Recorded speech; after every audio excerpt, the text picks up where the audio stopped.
అమ్మ దయ ఉంటే అన్నీ ఉన్నట్లే అని ఊహ తెలియని వయసులో బాలయోగి భగవాన్ ఈశ్వర్ మహాదేవ్ గారు అమ్మ ఒడిలో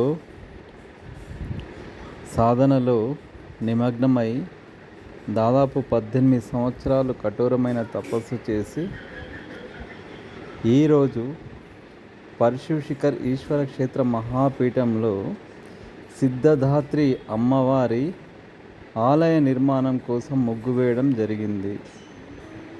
పరశుశిఖర్ ఈశ్వర క్షేత్రం మహాపీఠాధిపతి బాలమహారాజ్ గారికి ఆ ప్రకృతి మాత పులకరించిపోతున్న దివ్యమైన దృష్టిని మనం చూస్తున్నాము.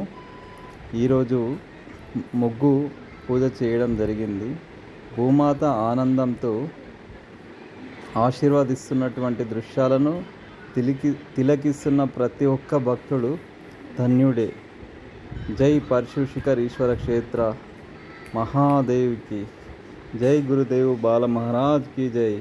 బాలయోగి భగవాన్ ఈశ్వర్ మహాదేవ్ కి జై. హర హర మహాదేవ్. చేసుకున్న వారికి చేసుకున్నంత ఈ సృష్టిలో అందరికీ మూలం అమ్మ. ఆ అమ్మవారి అనుగ్రహం అందరికీ కలిగించాలని కోరుతూ